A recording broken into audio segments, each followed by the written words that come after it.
पीतबास पंडा हत्या मामला रे चांचल्यकर तथ्य विक्रम पंडा अच्छी कि महिलांकर से जो आपत्तिजनक फोटो पुलिस देथिबा चार्जसीट दुईटी फर्दरी अच्छी दुई महिला बयान तेरे जड़े महिला बयान में पीतबास पंडा स्त्री कहते विक्रम जड़े महिला आपत्तिजनक फोटो थिबा एक पेनड्राइव पुलिस सिक्रेट चैम्बर रु जबत करथिला।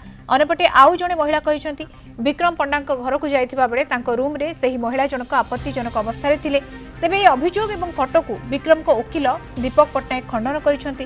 याकू षड्यंत्र बोली कही से सबू फोटो कॉपी प्रदान करबा पई कोर्ट रे पिटिशन दाखल करछंती। पुलिस सीजर लिस्ट रे कोनोसी फोटो किबा पेन ड्राइव दाखल होई नथिबा कहछंती दीपक पट्टनायक। तेबे आम दक्षिण ओडिशा मुख्य प्रकाश पट्टनायकर ये एक्सक्लूसिव रिपोर्ट।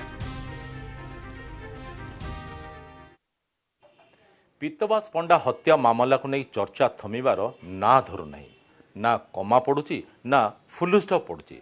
विभिन्न समय भिन्न भिन्न दिग को नहीं चर्चा जोर धरची।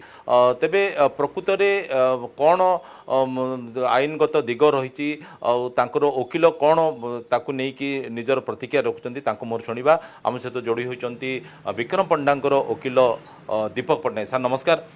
जमती कि पूर्वर चर्चा करते निजे पुलिस अधिकारी मैंने बयान देते जे जमी माफिया कारण होता है, बाली माफिया कारण होता है कि राजनैतिक शत्रुता कारण होता है, ये सब दिग पर कहते कि बर्तमान दुई जन महिला बयान बर्तमान चर्चार केन्द्रबिंदु पलटि जो मैंने कि कहते जे विक्रम बाबूंकर जड़े महिला सहित आपत्तिजनक फोटो थिला। कौन कह आज्ञा? देखु पुलिस जिते प्रथम आपण गणमाध्यम भी उत्तर देती जो 15 दिन पर्यंत कौन मुदाला को धरी पारि नथिले सेतेबेले भी मुझे गणमाध्यम कही बड़ राजनेता को चक्रांत करी फसैवाई पुलिस एतिकी समय नौची से हिसाब से विक्रम पंडा को गिरफ्त करके कोर्ट को पठाई। प्रथम जितेबाला पुलिस बृत्ति देता बाली दुर्नीति संपृक्ति अच्छी, जमी दुर्नीति एवं मद दुर्नीति, राजनैतिक शत्रुता विभिन्न दिग प्रति पुलिस विभिन्न समय विभिन्न गणमाध्यम आपण मान सम्मुखें रखी। किंतु वर्तमान ये जो चार्जसीट दाखल कर जो कथा से पुलिस लेखिक दौची जड़े राजनेतार चरित्र संहार करने बेस समय लगे। पुलिस तांकर चरित्र संहार करला भाया जो पीतबास पंडा घरे एक जितेबाला पोस्टमार्टम पैतार गोटे चाबी मिलला से चाबी मिलवार केते दिन पर से गिरफ से जो मृत्यु होता 6 तारिख दिन राति पुलिस ए सब को सीज कर 25 तारिख दिन 25/10 तामाने केते दिन अंतर रे पुलिस या तैयारी करची। संवेदनशील प्रसंग उपरे घटना उपरे जेतेबेले तदंत करिया पड़े पुलिस को तन्न तन्न करी तदंत करिया पड़े और समय मध्य सेथिपय लागि थाए। तो दुई जन महिला मध्य ए बाबद बयान देइचंती जोटा कि चार्जसीट रे उल्लेख कराइछि जे सेमाने आपत्तिजनक फोटो देखिचंती, सेमाने जने महिला को मध्य देखिचंती।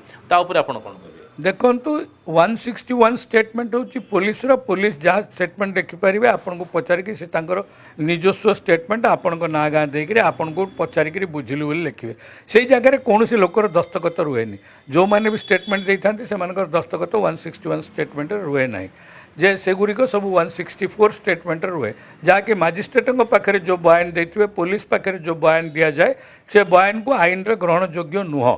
कारण मजिस्ट्रेटों पाखे जो बयान करे जदि से एत गुरुतर अपराधी बोलिकी से भावुंट ए प्रकार जिनस थिला पुलिस से 164 स्टेटमेंट रेकर्ड करने मजिस्ट्रेटों सम्मुख को आनी पारि किंतु ए क्षेत्र में पुलिस से जिनस करना जदि मजिस्ट्रेटों पाखे से विचारणा होना पुलिस चापर बसवर्ती होकर पुलिस लिखि दे पारे। जो दिग उपर फोकस करा परवर्ती समय दिग बदल दि जाए हत्याकांड पछर कारण बर्तमान आपत्तिजनक फोटो बोली कहुची तार उद्देश्य कौन होता है? देखु कारण देखु जितेबाला पुलिस प्रथम कहला बाली दुर्नीति, जमी दुर्नीति, मद दुर्नीति ये जदि सबुजाक दुर्नीति थिला पुलिस से दिगरे कौन अनुध्यान करछि चार्जसीट रे कौन लिखिछि जदि से दिग को अनुध्यान करता प्रकृत अपराधी धरा पड़ता। आम प्रथम दिन कहूँ जे प्रकृत जी अपराधी ताकू धरतु किंतु ये जगह पुलिस कोटे ना कोटे प्रकृत अपराधी की खसई देछि जेहेतु यांकर शत्रुता थिला बोलिक प्रमाणित करी विक्रम पंडा ना मिछ केस करी से कोर्टे दाखल कर विक्रम पंडा एवं अन्य 3 जन आईन 2 जन आईनजीवी को ये संपृक्ति देखते जो मैंने कि क्लोज एसोसिएट थे विक्रम पंडार विक्रम पंडा को कोटी ना कोटी प्रति हास करने लोकों सम्मुखें निंदित करने ए प्रकार योजना करी पुलिस विरुद्ध में मिथ्या मकदमा कर एथिपाई तो कहुए समय बड़ बलमान एणु देखा कथा आगामी दिन में परदा पछर खलनायक प्रकृत में किए तार पर्दाफाश हो प्रकृत में पुलिस से ही पाखरे पहुँची पार्चे ना नहीं ता समय ही कह ब्रह्मपुर कैंपस टुटू बेहरा प्रकाश पट्टनायक कलिंग टीवी।